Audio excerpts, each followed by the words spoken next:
welcome everybody to Vision UnTethered. My name is Jill Simonds, and I founded Savvy Strategic Partners.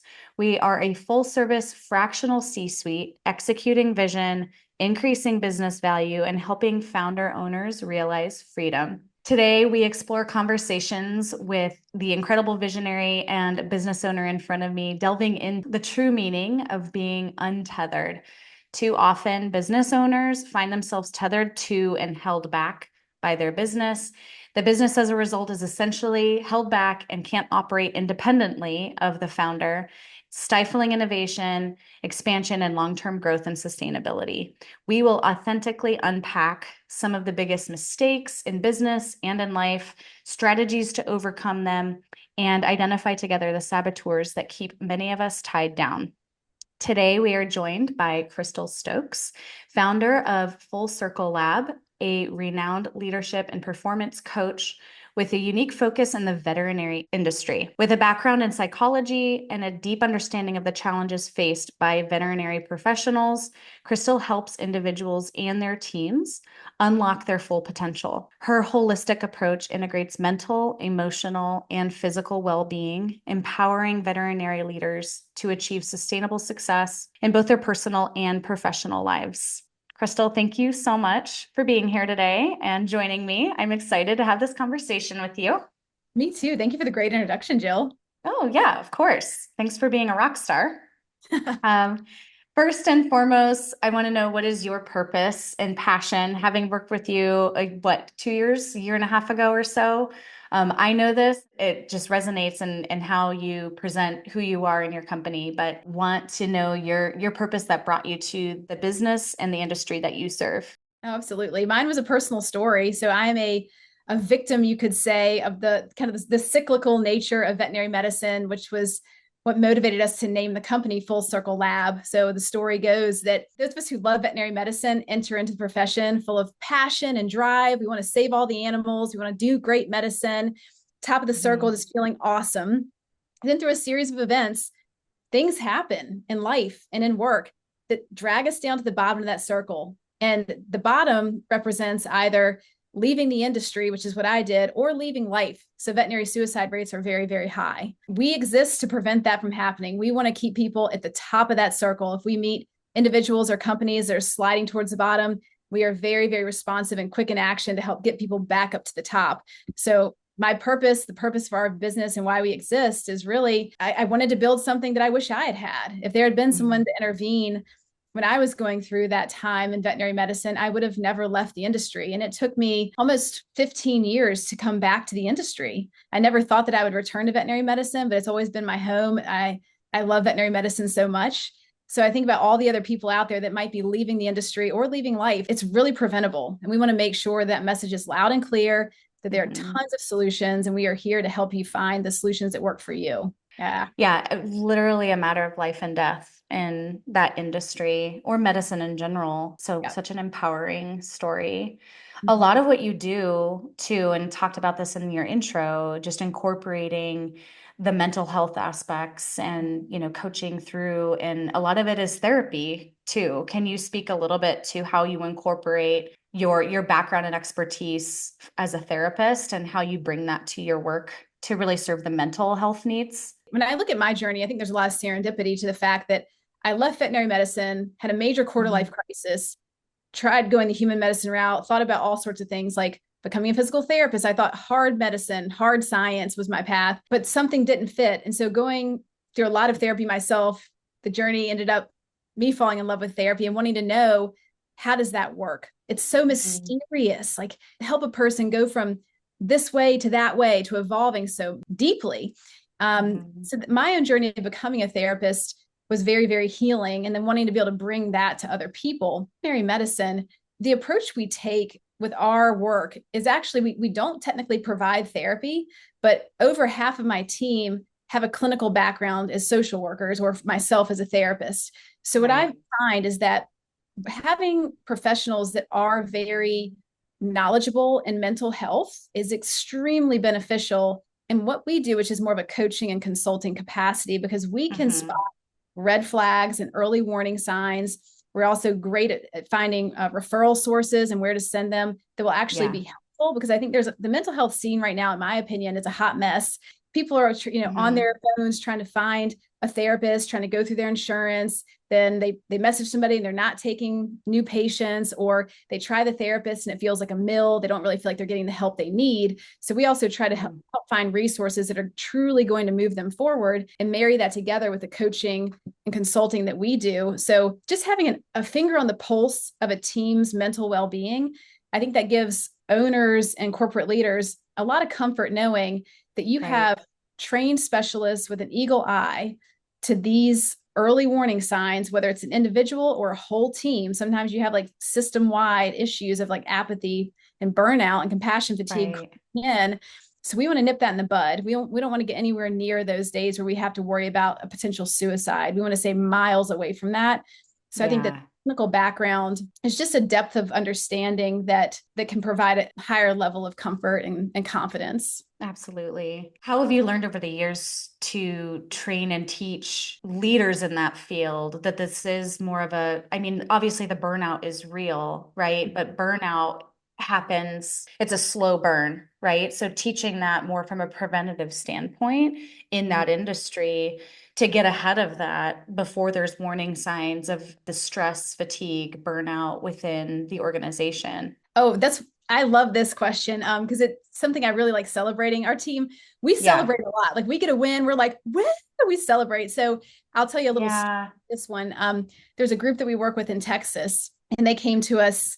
I think it's probably been maybe about 9 months ago. So they experienced an extremely intense busy season from June to August, where very commonly the whole team kind of nosedives down into burnout. And it's extremely hard to get through despite Mm, leadership's best efforts. Like they throw tons of resources at them. They really try to prepare them for this busy season, but yeah. nevertheless, people get really burned out. So what we did in preparation for this was, one, we were working with the clinic managers 6 months before the busy season. So we're teaching them a lot of just skills, both in how they take care of themselves, but also how do you take care of your team, operational Hmm. efficiency, delegation, clear communication, accountability, things that make a clinic run really smoothly. If you can function at a high level as a clinic manager, and then how do you manage your own stress, keep yourself accountable, XYZ. So we had tested the burnout levels from the previous season. We had a burnout score for everybody, and there was a lot Hmm. of yellow and red. So green means not burned out, yellow is moderate burned out, red is really burned out. So the scoring for that team was red and yellow, not great. Then Yeah. we tested them right before the busy season in April. And of course, the scores are better because they're not in the burnout season yet. We then Hmm. provided like a really intense burnout workshop. There was an in-person workshop. We had breakout sessions, and we wanted them to make their own burnout toolkit. This was like probably right in May before they hit the busy season. So we are thinking through the different months ahead. What are you anticipating you're going to experience? How are you going to get ahead of it? What are your contingency Mm, plans? Like we need to think through this in a myopic way so that yeah. you're almost imagining you're in that situation now. How are we going to get through it to the other side? So that's what we did pre busy season workshop. And then we support them through the busy season. And at the end of the Hmm. busy season, we retested them to assess their scores. So they went from mostly red and yellow to green and yellow. And we were just over the moon. And they said this was definitely a much more successful busy season for us. We felt much less burned out, more in control of our clinic. So the bad rap, I think, sometimes that the mental and well being space gets is this just about how you feel and processing your emotions. And all that stuff is great. But we're here Hmm. also marry together the operational side of things. Like being a good leader means that you are good at very concrete skills, like I mentioned, delegating and Right. receiving feedback, and how do you build agency in your team. So Right. helping to support the softer side of all the emotions that we experience while still ensuring that your team is performing, because they go hand in hand. Good Yep. mental well-being, good performance. So that was just super fun for us. In a way that we like to address burnout is getting ahead of it, teaching skills, and then supporting people through the burnout. Because in real time, that's where you learn the most about yourself, is like when you're in the fire. Yeah, exactly. Well, Yeah. and sometimes just the saying always stands out to me, right? In terms of what gets measured gets managed, And so having actual tangible measurables for the team and being able to take a synopsis of where do we stand today puts the leaders as well as the whole rest of the team in that mindset and perspective to understand where they're even at, right? And to truly take a step back and think about it and process through it. Because when we're already down, falling down that slippery slope, it's oftentimes too late for us to take that step back and realize just how overwhelmed, stressed, fatigued, and burnt out we actually are. It's really true. So And I think too, just like this, measuring it is, yeah. it's tremendous. And that's one of the strengths of this team in Texas. What I love about their leadership, they are so metrically focused. It's great. They have metrics Mm. on everything. And that's Hmm. to me, I'm like, oh my gosh, you have data going back how long? Like, thank you. And Yeah. they were really so proactive in getting ahead of this and Hmm. supporting their team and very collaborative. So, our team being able to have direct access to leadership and talk through our strategy and have their support in implementing it, them making the time for in-person workshops and, pre-busy Yeah. season retreats and things like that.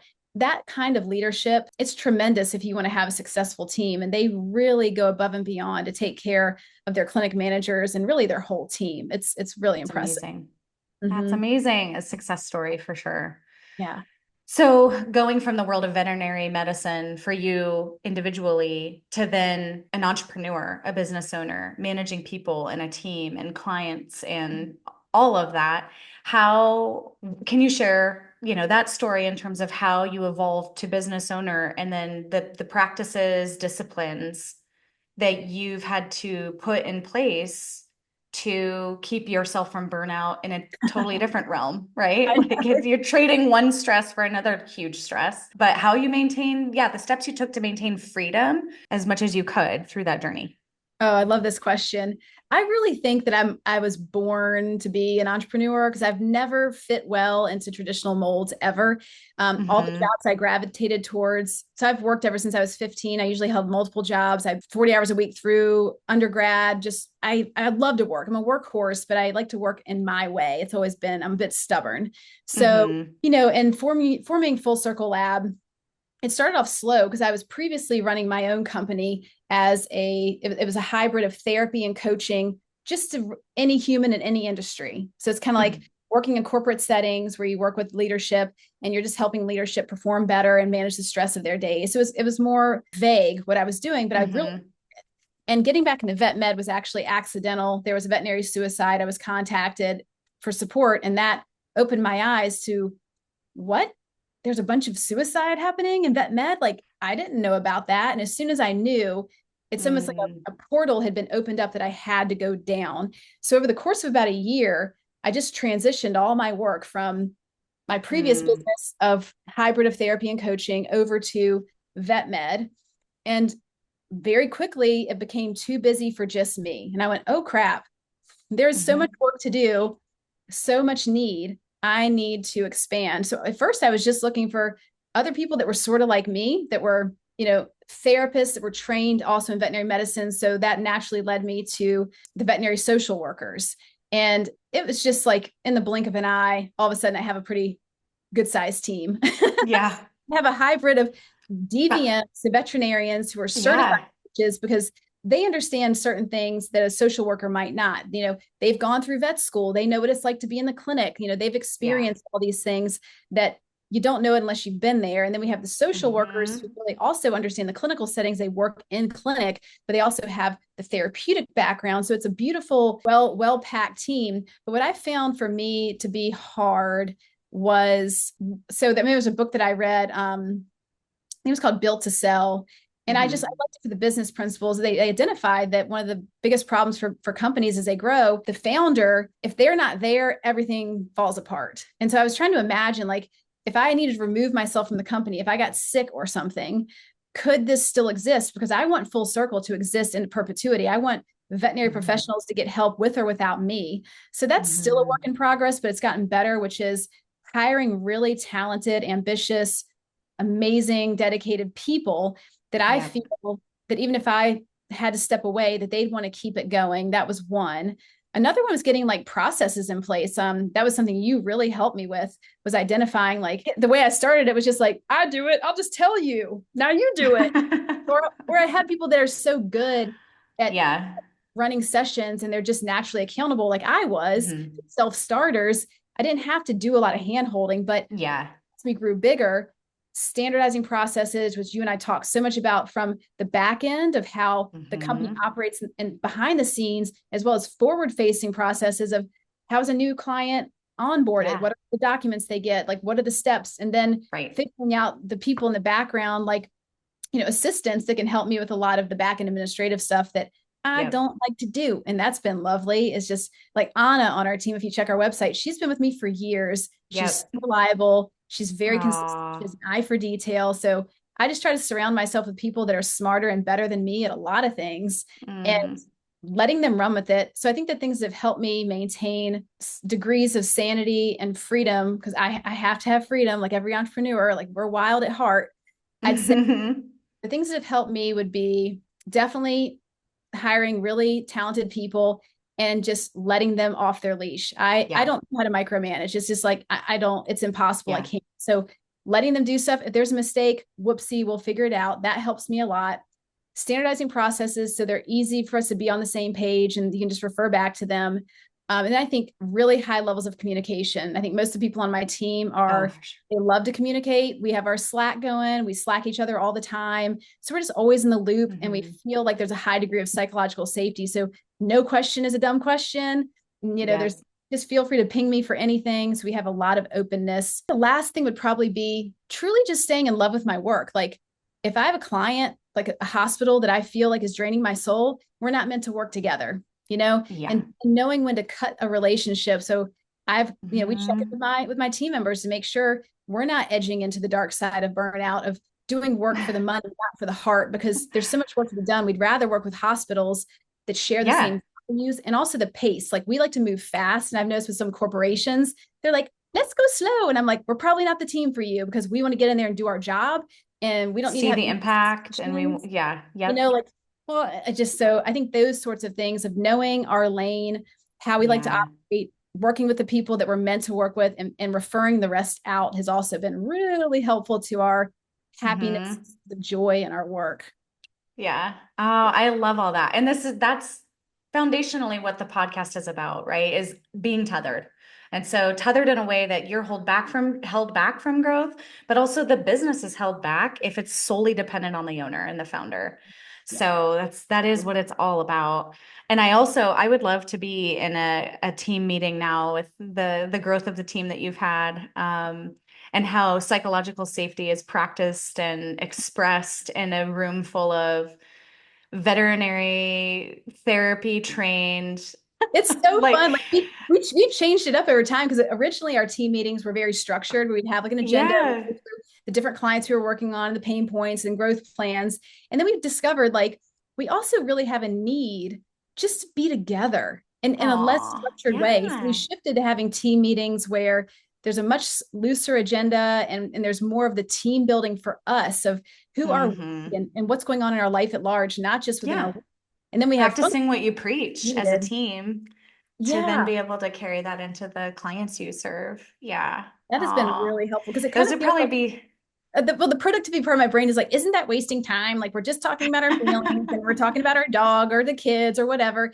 And it's like, no, that's you're not what. doing the very thing you want your training and coaching teams to do, to actually incorporate getting Yeah, at the heart of knowing one another. I'm like, oh yeah, those sound like dream meetings, but yeah, yeah, sometimes actually practicing what you preach and what you teach and what you're coaching on in yeah, your own organization doesn't come as, it's not second nature to some people. So right. that's interesting. It's very evident in the values of who you are that is very evident in Full Circle Lab as a team too. So it's Thank you. amazing you're practicing that. So speaking to that tethering feeling, right? And that realization for you over the years, what would you say are the key signs a business owner is too tethered to their business? What starts to show up?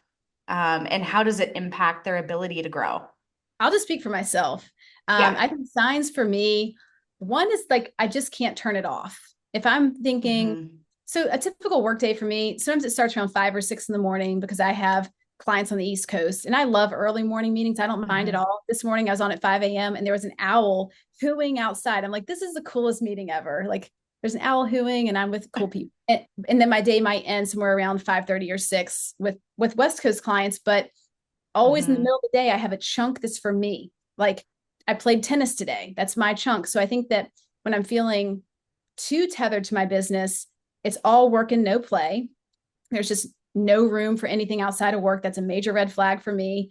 Number Mm-hmm. two is like I can't shut it off. So even if there's a time of day like 9 p.m., I shouldn't be thinking about work anymore, but I am.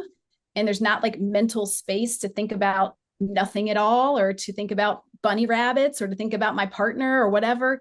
That's a red Mm-hmm. flag. I think a third one is having difficulty really taking time off, like to go on a vacation and feel rejuvenated because it's like, oh, I'm on a vacation, but I'm constantly plugged in. So I'm not decompressing. A fourth one for me is Yeah. I'm when I'm too tethered, it's irritability. I get short. I'm militant. I need things to move faster than lightning. I'm militant with myself. Like it just feels like a drill sergeant pulse, like beat, beat, beat that goes too far. Those are Mm-hmm. probably the top signs that I see. And I think there's a story in my head that would tell me everything's urgent. You know, you have to get it done now. You're behind. There's some Mm-hmm. danger, like you're not making enough profit to support whatever. And I have to check myself because I've definitely dipped into moments where I'll feel that. And as soon as I Yeah. feel those red flags appearing, it's like a message of like, pull back, use some of my therapy techniques to grab onto reality for a moment. Like Yeah. I need to check myself because the story I'm telling myself is Mm. very accurate. And the word that's always worked for me is just sustainability. Is this sustainable? Right. No. Then stop doing it. Whatever needs to stop needs to stop. You need to cancel some meetings. You need to slow your roll. That's what you Mm-hmm. have to do because this is a long game. I plan to be in full circle for as long as I can. Like it's my life's purpose. So why am I rushing? There's no rush. So I think that's Mm-hmm. a rushing and just overwhelmed Yeah. feeling. Very much an Yeah. indicator that I'm in too deep. Gotcha. Yeah. Wanting to be a part of it for a long time, but not in a way that you're enslaved to it. You haven't lived and you haven't had fun and you haven't, lived your best life because you're so tied down and so, blind and blinded to what's going on and around you outside of just Mm-hmm. this. Yeah. 100% true. Like I felt, I can see it happening so easily. And I used to work when I was in the Bay Area up in, I went to school in Palo Alto. So I had clients in that area Yeah. where it's very high pressure. And I think it really helped me serving clients back then to see the impact Mm-hmm. of living that kind of life where I worked with people who were extremely successful from Mm-hmm. the outside. Like they had all the money, they had the beautiful house, everything looked perfect on the outside, but they were coming to a residential treatment center because they were suicidal and they would say things like, I feel like I did everything right, but I'm miserable. Yeah. You know, I've climbed to the top of the Yeah. mountain and now what? I'm so unhappy. Yeah. I was really floored by that because I was kind of drinking the same Mm. Kool-Aid. I was like, if I just make all the money and get to the top of the mountain, then everything will be great. And they Yeah. were You're a like, do I reminder, want that? I don't right? want that. So that Yeah. was a wake up call that it's Mm. really the contentment and meaning now. If you have contentment and meaning now and you keep doing that, you'll have Mm-hmm. contentment and meeting later. So for instance, we just went on, I had a work trip to the East Coast. And if I was in all work and no play, so in that bad red zone, then I would have just Mm-hmm. flown there, done the work, flown back, immediately dove back into work here, just like pound, pound, pound, no rest for the Yeah. wicked, working on the plane, baller. Yep. And I know better.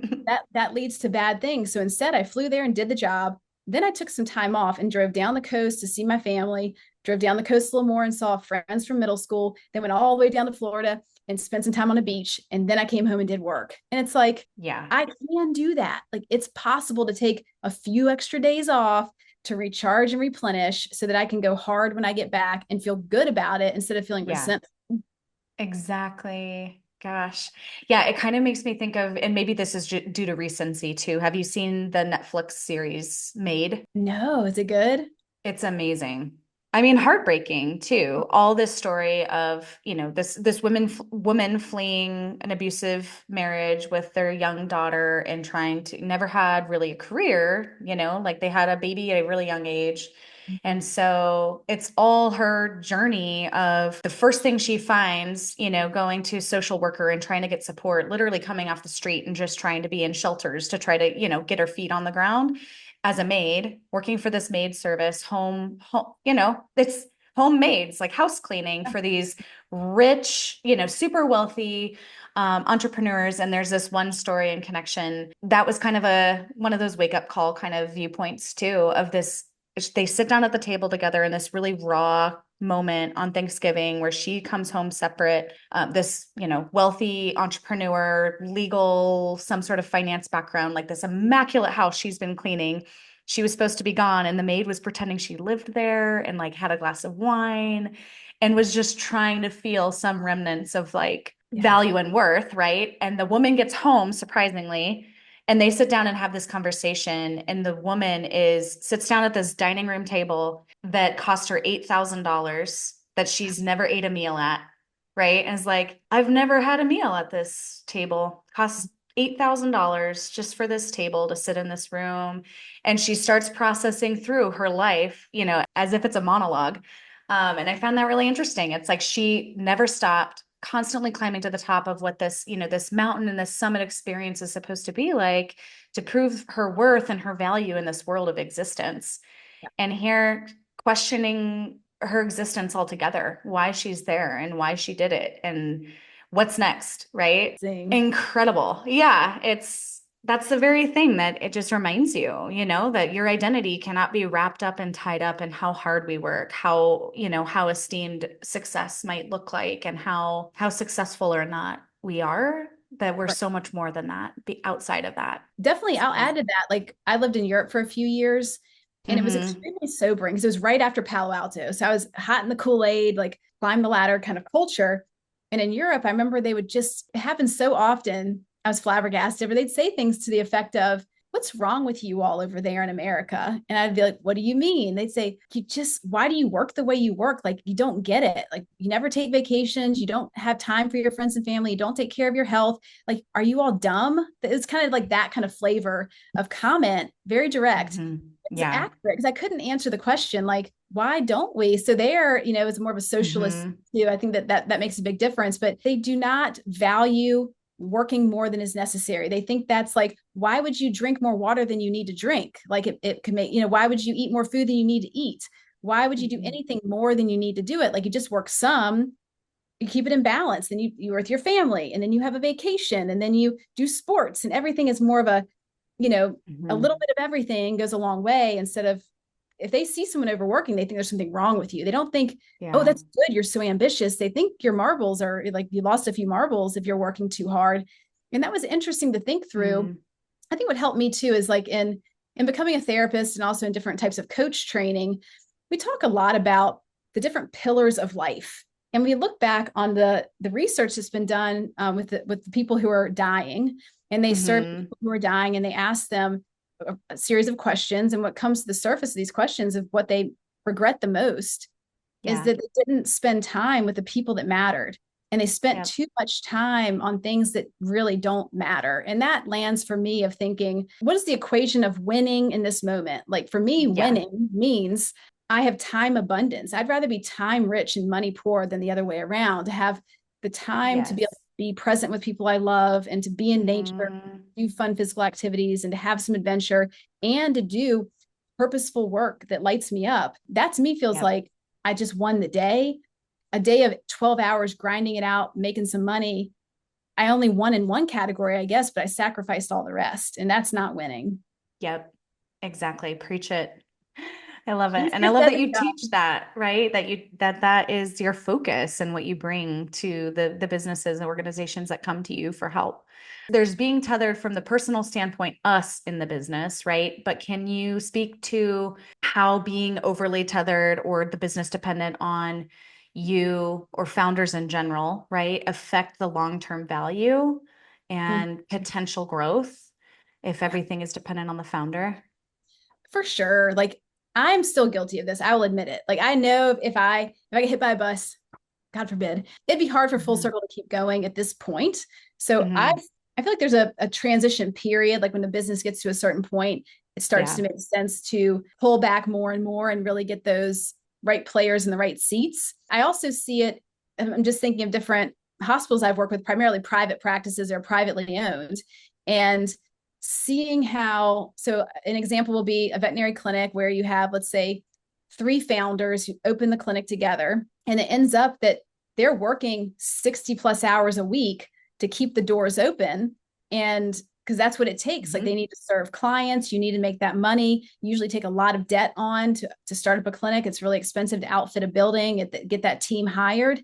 So they are on the struggle bus where they are the primary money makers of that hospital. If they are not there, you shut your doors. You're not seeing patients. If you're not seeing patients, you're not making revenue, and patients aren't getting served, which is a big problem for animals that need help. So I think they feel a lot of pressure. And what we really need to do is find a way to get new doctors onboarded and trained so that leadership can step out of the day-to-day function of being just a doctor and look at the bigger picture of the vision for their hospital. Like, what is the vision? How many patients do you want to be able to serve? Do you hope to open a second location? What do you need in terms of your quality of life that you also want to have for your whole team? Because you're a role model for that. Like, if you're a leader that's working 60 hours and you don't want your team members to feel guilty that they're only working 40, well, it's not so easy. I'd say, personally, going back to that part, what I think about some of the downsides to still having the team highly dependent on me is I serve as a bottleneck. Like, I'm the primary person for things like sales and marketing. And I just love working with clients more. So I'll end up focusing more on the client work because it's so fulfilling. And then it's like, damn, I didn't do the marketing. These things are falling by the wayside. So, like, biting the bullet and spending the money, outsource some of those things and get help so that I can keep doing the things that I love. It's hard there because we have this, I just noticed the mindset, which is I should do it myself. Like, we need to be tight with the budget. I know I'm a smart person. I can learn this. It's like a shoulda monster. You're like, you should do all the things. And that is such a lie, but I still sometimes succumb to it just because I like keeping money in the business and I want to, grow that. But I also know that's a short-term mindset. And if I can invest in things that grow the business in the long run, we will be more successful and we'll be able to reach more patients and clients that need help. So ultimately, the long-term win, it's like we have to stop the short-term thinking. I struggle with that for that long-term gain of getting ourselves out of the driver's seat so much. It's a bottleneck. It is. Yeah. But usually the visionary is the bottleneck. They're the problem, oftentimes just because of the path and the journey the business took to get to where it is, took management and complete hands-on all the areas of the business for so long. And so, to be able to start to recognize when to peel back those layers, to delegate effectively so you can be in your core area of genius, just as exponential growth, to be able to recognize and see that. So there's only so long that, like you said earlier, is this sustainable? That should be a common question. So I think this is a good segue to this question. What role does company culture play? So enabling a business to thrive independently of its founder. How have you seen the role that culture plays in that among teams, and how do you train and coach leaders to cultivate that kind of culture? This is a huge part of what we do. Healthy, happy teams create healthy, happy, financially successful businesses. I was just writing about this earlier. It was yesterday, actually. For me as a business owner, my fantasy has always been to surround myself with coworkers who are just as invested and dedicated as I am. Now that's a high bar to set. Like, I'll wake up at midnight to help somebody. I'm that person. Like, if somebody needs it, I'm there. I'll fly across the country to help you. I'm that kind of person. So I like yearn for team members that are that in it. It's just like it courses through their veins, the need to support veterinary professionals. And I think similarly, people that own hospitals, they hope for that kind of dedication too, that the doors will stay open, those patients will get seen. We do whatever it takes, creating the type of culture where people feel a really high level of engagement, and maybe not to that level. What I'm saying is like over the top, but a type of engagement, a type of team that is dedicated, that is reliable, that communicates well, that identifies issues early and talks about it and course corrects,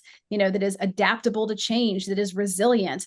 Those things are what give you confidence as a leader. Things are going to be okay. That if you can step back and your team can handle it, it's like raising kids. Like, you want them to be able to support themselves. You don't have to carry them around all the time. They need to walk on their own and drive a car and do things.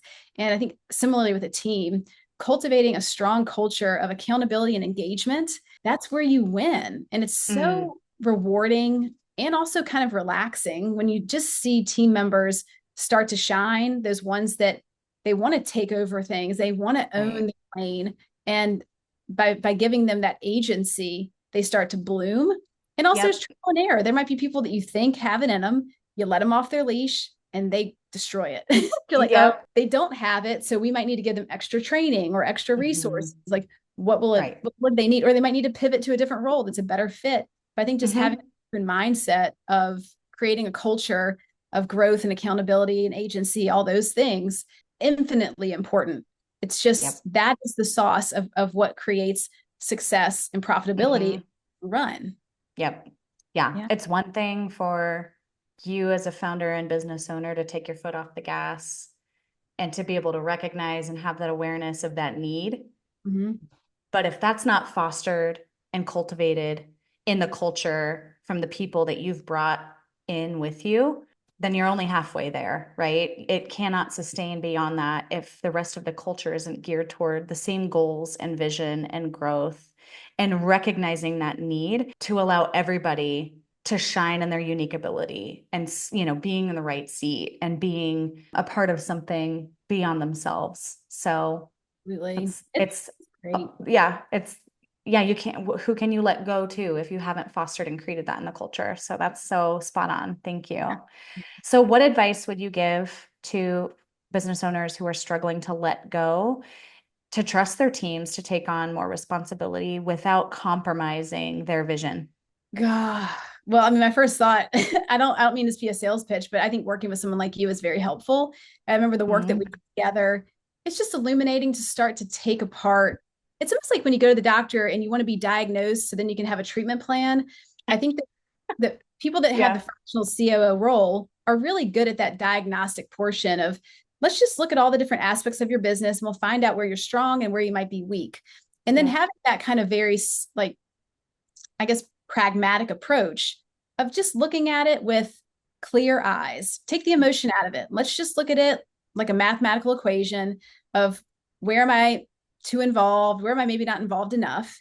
And how can we just tweak some of that, like just Yep. adjust a bit? And what would that look like? So being open minded to it.